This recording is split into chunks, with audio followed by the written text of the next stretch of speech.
嗨，大家好，欢迎来到使人驾到的三国系列，我是主持人叉叉 Y， 我是金老师。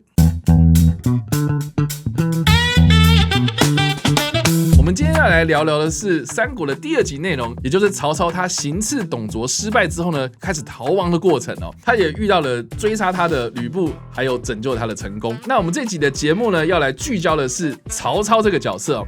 当然啦，要讲曹操的所作所为，应该可以讲上3天3夜啦，因为他做了太多事情了，而且也算是《三国演义》啊，或者《三国志》当中一个非常关键而且重要的角色。那我们今天要来聚焦的是曹操他青年时期到底做了哪些事情，以及曹操他到底是从哪里开始发家崛起的呢？我们就把时间交给金老师喽。好，曹操呢，他是出生于沛国谯县，这个谯县在今天安徽省这个地方。他字孟德，小名吉利，又小字阿瞒，有很多的绰号哈。他的爸爸叫做曹嵩，曹嵩呢，他曾经官至太尉。这个高等的职位，太尉有多高呢？在三国的世界当中，如果你要称赞一个人就是官位做得高，就是说，哇，他做到3公9卿，这算是最高等级的官位。而3公当中，通常被人认为职位最高的就是这个太尉。所以曹操的老爸其实是很有来头的。那为什么曹操的老爸可以这么有来头呢？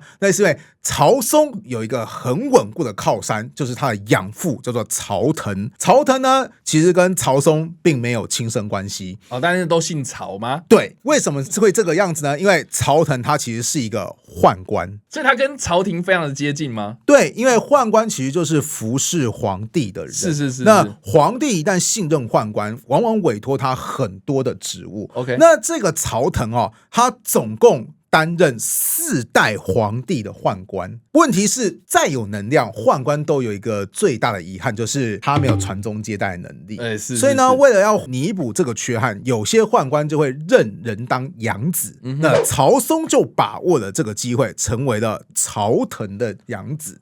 那这也难怪，在第1集的内容当中啊，曹操他在跟他的一些同事介绍自己的时候呢，他就有讲说我出身卑微嘛，你们就是看不起我嘛，因为我是宦官之后这样。对，那他可能就是这个典故了嘛。没有错，曹嵩当年可以当上太尉，据说他是出了1亿钱购买到这个官位。买官吗？没错。OK， 其实买官在中国历朝历代都是有出现的。OK， 尤其是在东汉末年，不管是桓帝还是灵帝，就是很喜欢搞一些个人的享受。那钱不够用怎么办啊？我的官位最多，那就是大家出多少钱给我，然后我可以享受，然后你拿去那些官位。那可以买到太尉，也证明桓帝或者灵帝时期，其实朝政是真的还蛮败坏的。你可以想象，今天一个人他可以当上行政院长或是国防部长，靠的不是内部的升迁，而是我出钱啊，3亿新台币给不给？给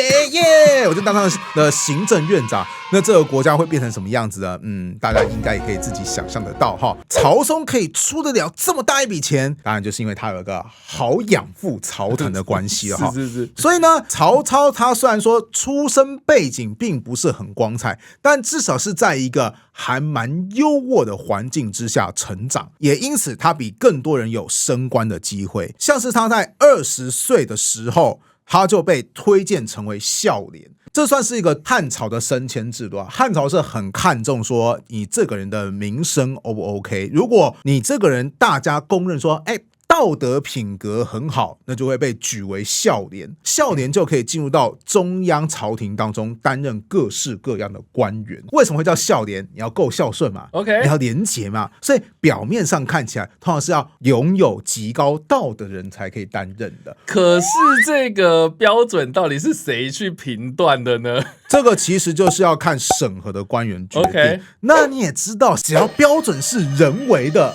那么动用一些超能力就可以决定一些不一样的评价。因为毕竟他都可以用1亿买一个太尉了。对，那后来曹操还有受到一个叫做司马防的名门望族推荐，担任了洛阳北部尉，就是维持洛阳城北部地区治安的军官啊。顺带一提，司马防有一个儿子叫做司马懿。根据《曹瞒传》这个史料记载，曹操他上任的时候，他就首先因为他要维持治安嘛，制造了不同颜色的棒子，都很粗放在他的办公附近有10多根，就有规定说，如果谁有犯罪，我就拿这些棍子扁他。那结果有一天真的有一个人犯罪，这个人是谁呢？这个人就是当时掌权宦官的叔父。那一般人当然会觉得说，哇，他朝中有人啊，我们要绕着他走。结果曹操把他逮捕之后，直接打下去，就直接把他给杖杀掉了。当时很多人就知道说，这个维持治安的人讲的是真的他真的是不看任何人的情面，会要好好维持法律的。这是他曹操早年的事迹。不过听说也是因为这件事情，就得罪了掌权的宦官，就想说这个人看着就讨厌，于是就把他赶出洛阳城之外。曹操因此就迎接他下个官位，叫做顿丘令，也就是顿丘这个地方的县长啦。那真正让曹操开始更进一步走上历史舞台的，是因为在东汉末年爆发很著名的黄巾之乱。曹操在这场战乱当中，他就被任命成为骑都尉，就是掌管骑兵部队的军官开始去平定叛乱。因为拥有战功，后来呢，他就开始担任像是济南相或是东郡太守这些高级的地方官职位。甚至皇帝有段时间是很器重曹操的，当时的皇帝叫做汉灵帝。汉灵帝想要组织自己的私人部队，于是他就找了8个人来担任他的军官，历史上称为西园8校尉，其中之一就是曹操。所以如果没有意外的话，曹操会在皇帝的器重之下逐步发展。但是意外就是发生了，这个意外就是东汉皇帝总会早死。所以当汉灵帝早死之后，就发生我们在第1集有讲到的政变出现了。大将军何进外戚势力突然被人挂掉了，宦官势力被袁绍带人给挂掉了。那重整洛阳秩序人是谁呢？董卓嘛，没错，新进来的董卓。那董卓他进城之后，他其实很想要做到一件事情，就是维持城内的秩序。所以他其实有对袁绍进行一些安抚工作，同样的，他也有对曹操进行安抚工作。他拜曹操为骁骑校尉，也就是你还是可以担任一个骑兵的指挥官。但是呢，曹操觉得说不行这个董卓后来擅自废立皇帝，跟着他可能会惹祸上身，所以他后来就自己逃出洛阳城了。这边要注意，正史上的曹操并没有去暗杀董卓。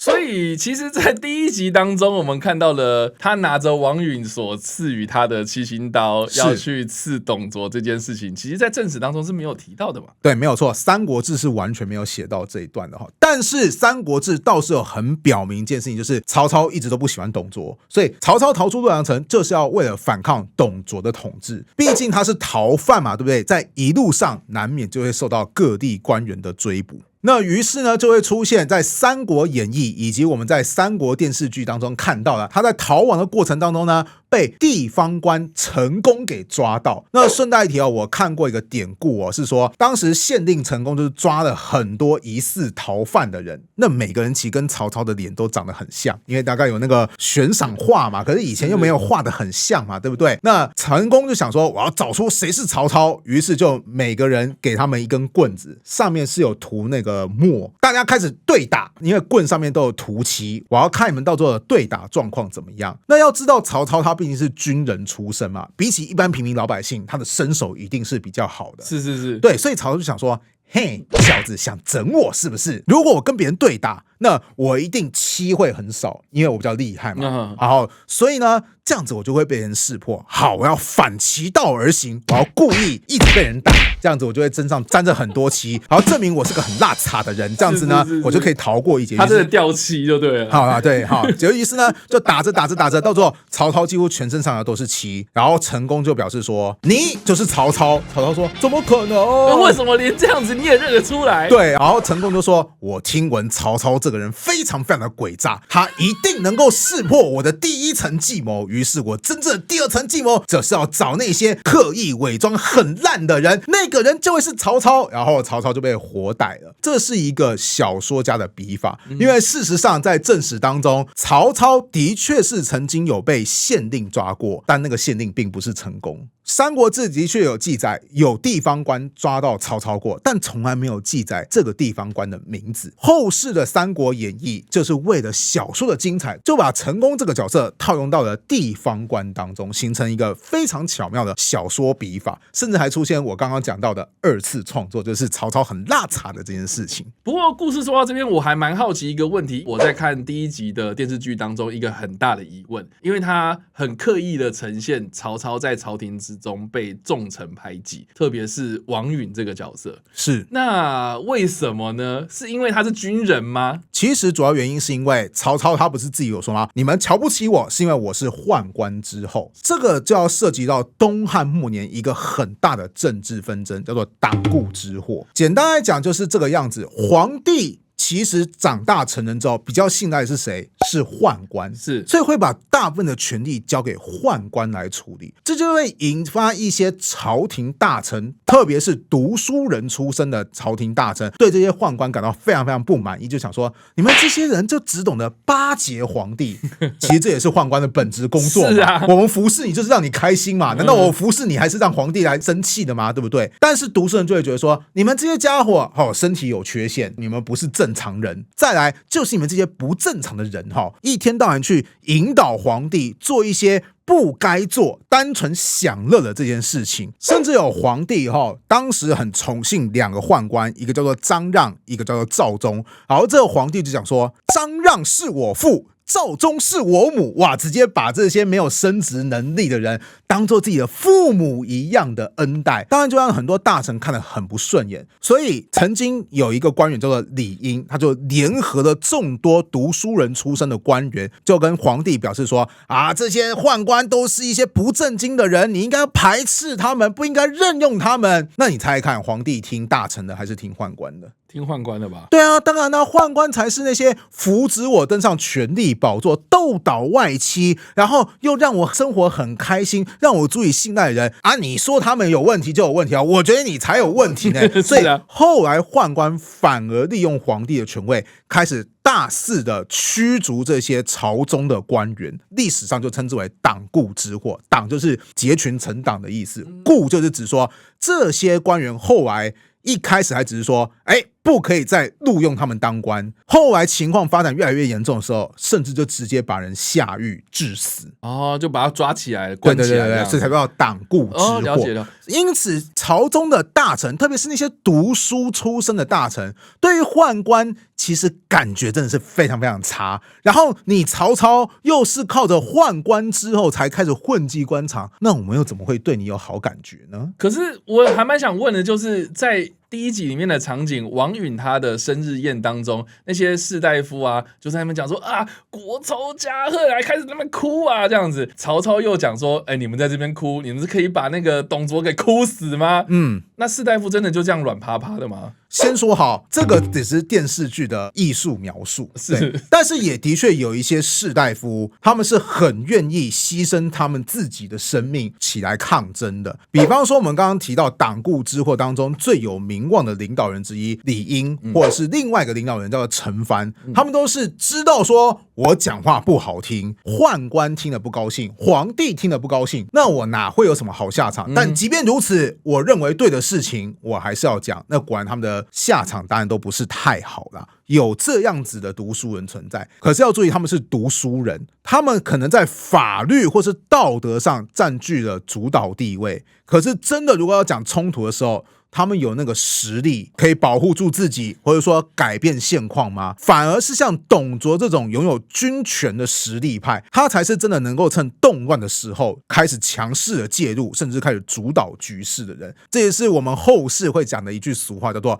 枪杆子出政权，或者是叫做秀才造反3年不成，就是你身为一个读书人，其实你是没有什么实际的能量或抗争能力的。OK， 就只能嘴炮就对了。没错。好，那我们故事说回来，你刚刚有提到说，真实的历史当中抓曹操的是地方的官员嘛，不是陈宫嘛？是。那实际上到底是怎么样的状况？然后小说上面是怎么样描述？可以稍微做一下对比吗？好，小说当中就是从电视剧呈现是陈宫作为县令抓到了曹操 ，OK， 但是在《三国志》正史本文是这么记载，出关过中谋，为亭长所疑，执意县意中或窃视之，唯请得解。什么意思？就是说，当曹操他那个逃出洛阳之后，他抵达中谋这个地方，被当地的亭长有点像今天的里长，怀疑说这家伙是不是朝廷的侵犯，然后呢就把他给逮捕了。结果呢，这个地方正好跟曹操有交情，就想说，这个人那个跟我有交情啊，我要把他给救出来。于是就把曹操给释放出来，曹操才得以继续逃亡。那另外一个补充史料魏晋世语则是说，曹操被地方官员给抓捕之后呢，送到县令前面，然后县令就认出说这个人应该是曹操。然后呢，我觉得现在天下大乱曹操又是一个有背景的人，今天我抓他，如果我不弄死他，哪天他如果被放出来之后，就是换他弄死我啦！我的天哪！于是呢，县令就宣布说，这个人不是曹操，把他给放了，曹操才得以逃出升天。而这个补充史料，我怀疑就是后来《三国演义》罗贯中用来魔改的一个参考依据。反正说来说去，就是最后得到2个结论嘛。第一个就是曹操他最后面就是被放了，第二个就是抓他的人就不是陈宫嘛。是，那到底陈宫当时是做了哪些事情呢？好的，其实陈宫他在《三国志》当中，他没有独立的传记，他都是在别人的传记当中出现。那根据曹操的传记，这真的是很后来的事情就是他有参加什么讨董联盟，讨董联盟解散之后呢，当时兖州这个地方有黄巾贼入侵，当时的兖州刺史就是主管兖州这个地方的地方官就想说，那当然是要出去剿灭黄巾贼啦。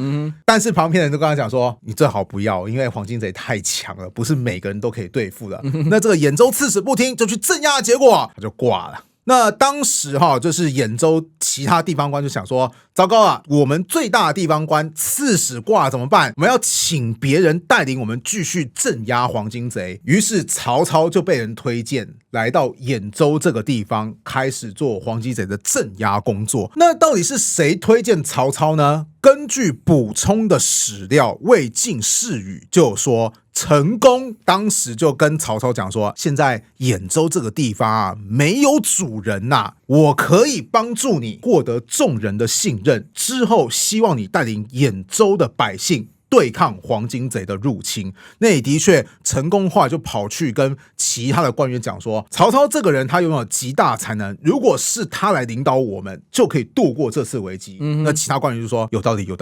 好，就让他当。对，让他。所以，于是曹操后来领导的兖州地区，的确后来镇压了黄巾贼。那兖州地区的人呢，也就顺势推举他成为新任的兖州刺史。